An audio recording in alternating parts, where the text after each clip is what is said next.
আসসালামু আলাইকুম প্রিয় বন্ধুরা, হাজির হয়ে গেলাম বিহারি মুসলিম জনগোষ্ঠীর একটা অবাক করা ধর্মীয় বিশ্বাস, যার উপর ভিত্তি করে শত শত বছর ধরে তারা এই উৎসবটি পালন করে আসছে।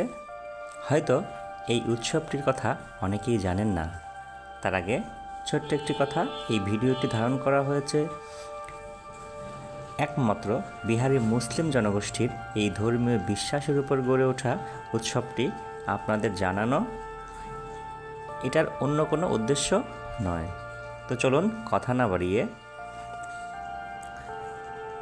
ধর্মীয় উৎসবটির সম্পর্কে জেনে নেই। এই উৎসবটির নাম ফাতিহা উৎসব, যা ভাদ্র ফাতিহা নামে পরিচিত।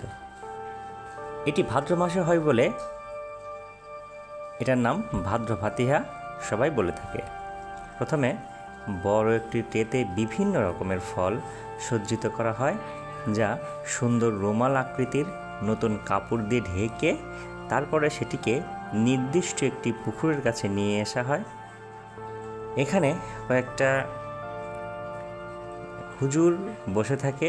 প্রথমে সেটিকে তারা তার নিকট নিয়ে আসে এবং তাদের নিয়ম অনুযায়ী কিছু নিয়মকানুন পালন করা হয় এবং তারপর সবাই মিলে দোয়া করা হয় বা মোনাজাত করা হয়। মোনাজাত করা শেষ হলে এটিকে পুকুরের কাছে নিয়ে যাওয়া হয়।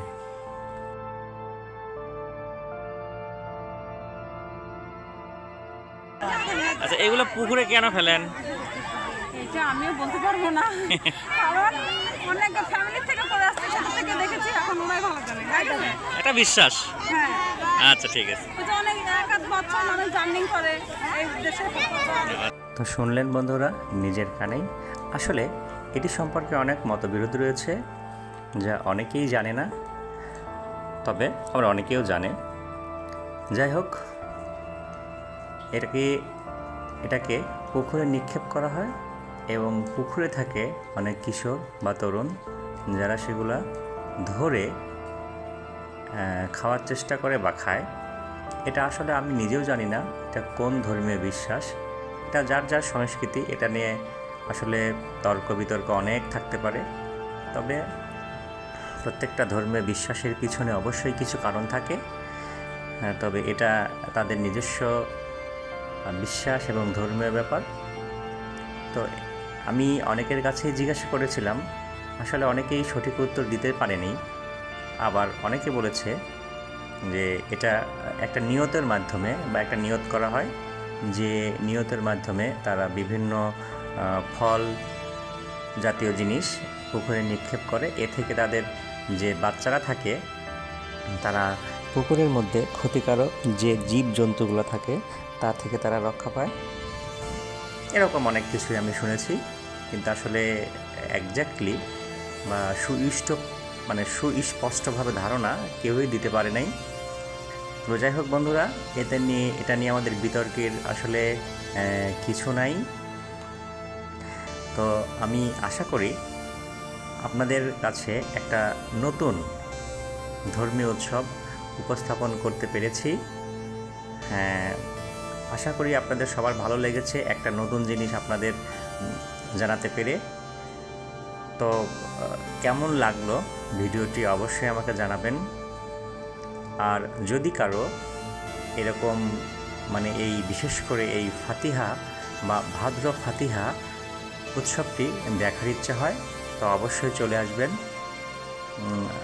এটা সাধারণত যেখানে বিহারি জনগোষ্ঠী বসবাস করে সেখানেই হয়ে থাকে। তো এই পুকুরটার নাম হচ্ছে ঝিল পুকুর। এটা ঈশ্বরদীতে অবস্থিত। প্রতি বছরে ভাদ্র মাসের শেষের দিকে একটা উৎসব মুখর পরিবেশে এই অনুষ্ঠানটা হয়ে থাকে।